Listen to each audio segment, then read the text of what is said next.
Bonjour à tous. Les conséquences du rapport de 550 pages du Congrès américain sur le Covid, qui est sorti il y a quelques jours, on a fait une vidéo ici, sont littéralement explosives. Elles sont en chaîne, avec d'abord des signaux de panique de l'état profond face à ce que dit ce rapport, qui nous donne intégralement raison, et des conséquences heureuses, jusqu'à des procès aux États-Unis et en dehors, et vous allez voir des conséquences jusqu'en France, heureuses.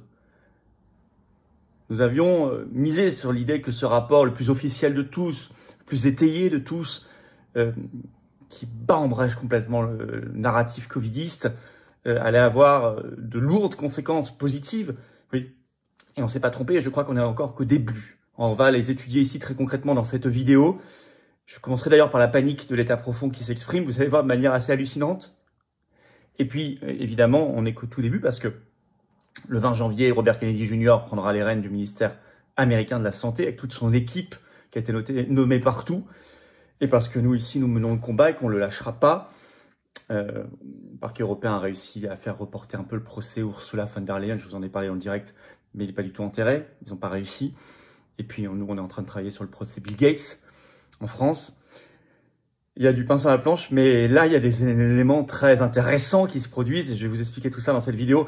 Merci de la partager, pour ça de vous abonner à cette chaîne YouTube par un petit clic gratuit sur s'abonner. Il suffit d'appuyer sur s'abonner, vous aider à la diffusion et une meilleure diffusion, un meilleur référencement des vidéos par YouTube. Donc je vous en remercie beaucoup, c'est un clic gratuit pour vous, c'est tout. Un clic pour vous, un petit clic, une grosse claque pour le système. Nos rendez-vous ce vendredi 13 décembre. Notre direct ici sera à 18h. Je vous le dis déjà, c'est 1 heure plus tôt que d'habitude. 18h. On y reviendra sans tabou, toutes vos questions. Gros direct. Vu l'actu, gros direct. Et puis le lendemain, grosse manif, samedi 14 décembre. Rendez-vous 15h au siège de l'Arcom 38 quai André Citroën à Paris, avec des avocats, des journalistes indépendants qui viendront parler. C'est la grosse manif pour la liberté d'expression. Nous sommes les médias. Il faut venir très très nombreux. Et le dimanche 12 janvier, je suis à Toulouse. Grosse réunion publique, entrée gratuite, ouverte à tous. Il y a un lien d'inscription pour Toulouse sous la vidéo en description. Pensez à vous inscrire. Vous êtes adhérent ou pas, vous êtes les bienvenus. Pensez, pour des raisons d'organisation, par contre, à vous inscrire dès maintenant. Voilà. Écoutez, moi je vous attends, patriotes. Je vous attends. Il y a plein de gens qui ont envie de se bouger, qui voient que ça bouge sur le covidisme et sur le reste, qui ont envie de se battre pour la paix, la liberté, la souveraineté, qui se disent avec Trump, avec ce qui se passe, avec la motion de censure historique depuis 62 ans, avec toutes les pressions, le chamboulement, le plus grand mouvement souverainiste de France, les Patriotes, le plus grand mouvement de résistance de France, les Patriotes que j'ai l'honneur de présider, vous attend. C'est le moment de venir. Surtout qu'on est en fin d'année, alors en plus vous allez défiscaliser, parce que toute adhésion ou don au mouvement, c'est défiscalisé aux 2/3. Sauf que vos compteurs fiscaux sont remis à zéro le 1er janvier 2025, donc profitez-en avant. Maintenant, 2/3 de défiscalisation, ça fait une sacrée baisse des impôts, plutôt que de donner ça à Macron qui en fera n'importe quoi. Comment on fait pour réadhérer dès maintenant au mouvement? C'est le premier lien sous la vidéo en description. Bienvenue. Faire un don au mouvement pour nous permettre de faire nos actions, sinon on ne peut plus. On n'a pas d'autre source de financement. C'est le deuxième lien sous la vidéo en description maintenant. Sinon, c'est sur les-patriotes.fr. Réadhérer, faire un don. 2/3 de défiscalisation, c'est beaucoup. Allez, on y va. Bienvenue, bravo. On y va. Rapport choc sur le Covid. J'en ai fait une vidéo spéciale sur cette chaîne, le rapport du Congrès américain, plus de 550 pages, très argumenté à partir de dizaines d'auditions. Vous irez le voir, mais surtout, je vais voir ses suites. C'est surtout ça qui compte. Des signaux de panique et des conséquences heureuses aux États-Unis et ailleurs, jusqu'en France. Alors d'abord, la panique du système, de l'état profond, rapporté par plusieurs journaux, dont The Telegraph ce 6 décembre. Le titre, Biden pourrait accorder à Anthony Fauci une grâce préventive pour le protéger de Donald Trump. Vous avez bien entendu. Biden, avant de partir, pourrait accorder, comme il l'a fait pour son fils Hunter Biden, de manière scandaleuse il y a quelques jours, accorder, mais cette fois une grâce, pas simplement une grâce pour des faits judiciaires qui sont en cours ou passés, pour des faits judiciaires qui n'ont pas encore eu lieu, mais qui pourraient, qui auront lieu à partir de 2025. Une grâce préventive, du jamais vu. D'ailleurs, il a parlé aussi de cela pour Liz Cheney, la fille de Dick Cheney. Mais là, bien sûr, Fauci, parce que dans ce rapport, il est terriblement mis en cause sur ses mensonges, notamment sur l'origine du virus et sur la gestion de la pandémie. C'est un signe de panique absolument évident. D'ailleurs, ça suscite de l'indignation. Par exemple, dans le New York Post, vous avez le 6 décembre, cet éditorial, le titre « Joe Biden doit dire non à cette grâce préventive » avec un petit extrait, je vais vous le lire. Le docteur Fauci, qui a brouillé à plusieurs reprises devant le Congrès son rôle dans le financement de la recherche en gain de fonction à Wuhan, qui est peut-être à l'origine de la pandémie, a impitoyablement utilisé son pouvoir, écrit le New York Post, en coulisses pour supprimer toute discussion, tout débat sur la théorie de la fuite de laboratoire. Alors, on pensait, écrivent-ils, que Fauci était un saint. Pourquoi aurait-il besoin d'une grâce préventive qui le protégerait de toute responsabilité criminelle pour ses mauvaises actions? C'est vrai, ça, s'il est un saint, s'il est le saint homme, le génie qu'on nous a vendu pendant des années, il n'a pas besoin de grâce préventive. Bon, alors on est en plein dans les effets de ce rapport sur le Covid de la Chambre, des représentants du Congrès américain. Alors d'autant que, juste avant ce rapport, Fauci avait publié un autre rapport, dans la revue Clinical and Infectious Diseases, un document promouvant, de nouveau faisant la promotion de la théorie de l'origine naturelle du virus. Fox News en parle ce 30 novembre.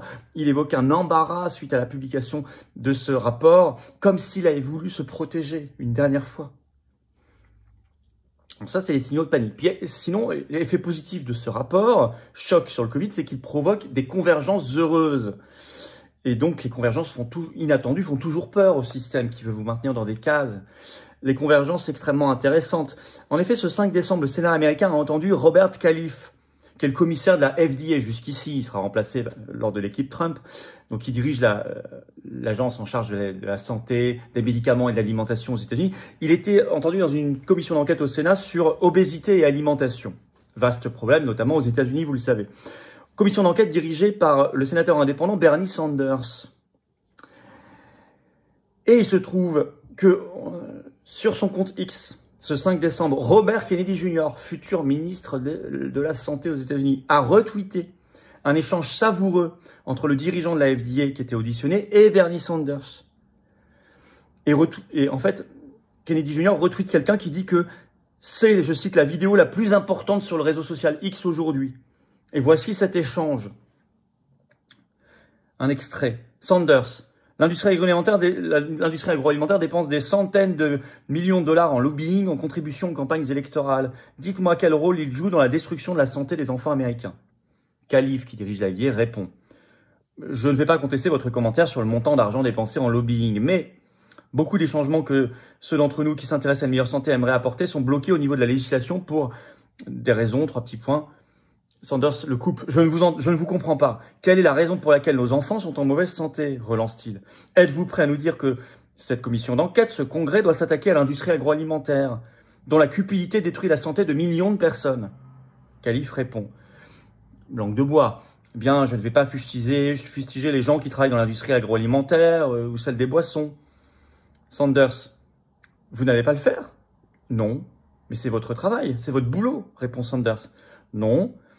Mon boulot, c'est de montrer comment progresser en ce domaine. Il faut un plan, il doit être mis en œuvre de manière réfléchie dans tout le pays.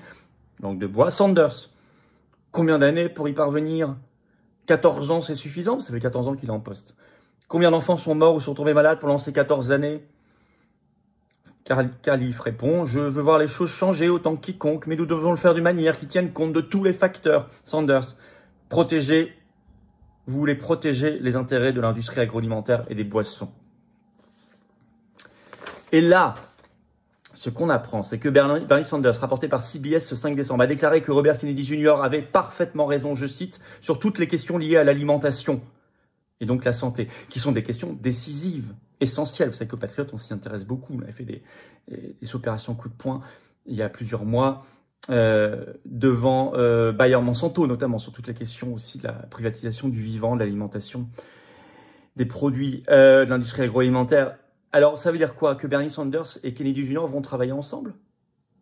Et donc avec Trump? Bernie Sanders avec Trump, ce serait une sacrée révolution quand vous connaissez le paysage politique américain sur ce sujet-là.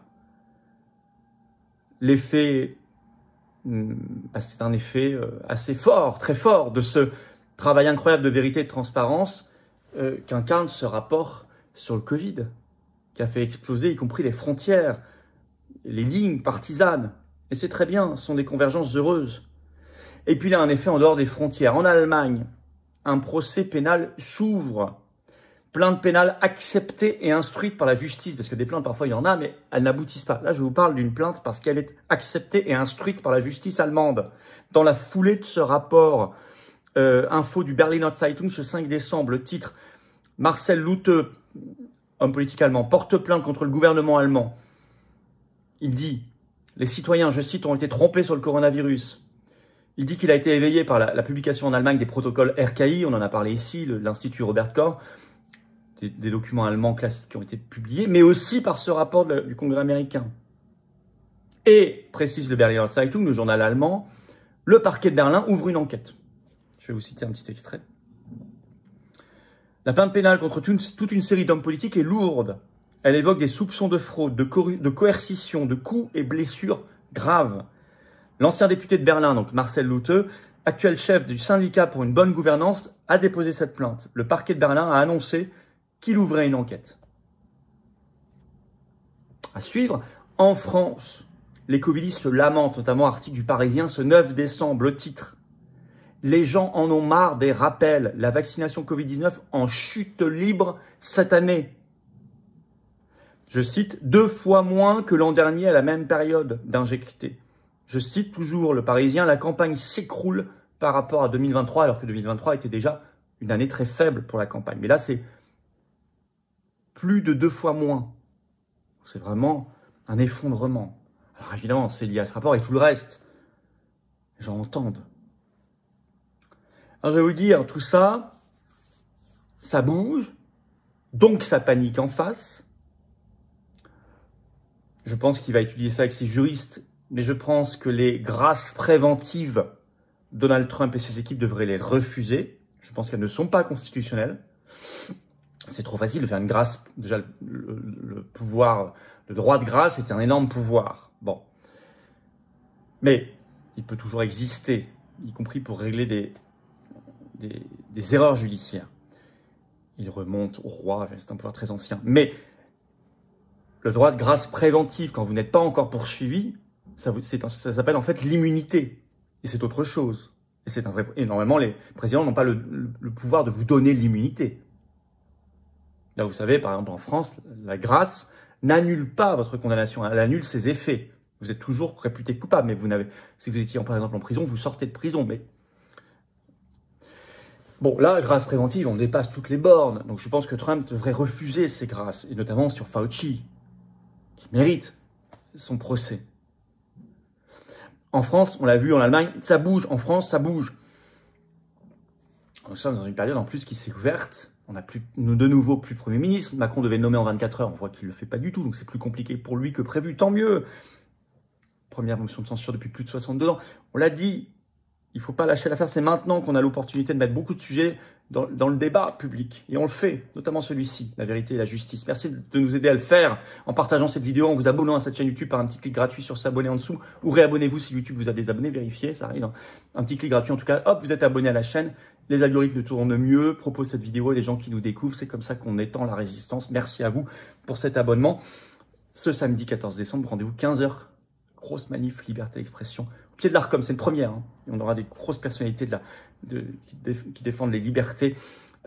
Soyez là. 38 quai André Citroën, Paris. Et puis le 12 janvier, je suis à Toulouse, grosse réunion publique et Université d'éducation populaire. Tout le programme sous la vidéo en description par un lien. Et pensez à vous inscrire, c'est entrée gratuite. Je vous attends, patriotes. C'est des combats qui vous tiennent à cœur. Vous connaissez des victimes comme moi, comme nous. Vous battez, vous reconnaissez notre travail sur les SMS d'Ursula, les procès, les manifs, ce travail, tout ce qu'on fait au quotidien grâce à nos formidables militants, référents, délégués, leurs équipes, partout des patriotes, en métropole, outre-mer, à l'étranger, on est là, vous pouvez nous rejoindre, il faut venir.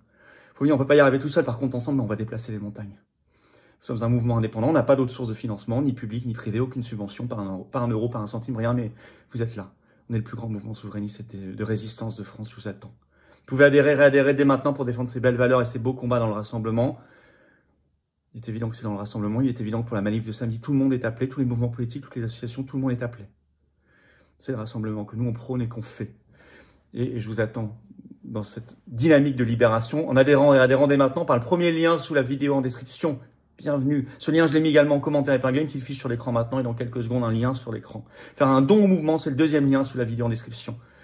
Tout ça, c'est défiscalisé aux 2/3 de vos impôts. On est en fin d'année. Profitez de la défiscalisation avant le 31 décembre 2024 parce qu'après, vos compteurs fiscaux seront remis à zéro. C'est maintenant qu'il faut défiscaliser en masse pour faire baisser vos impôts.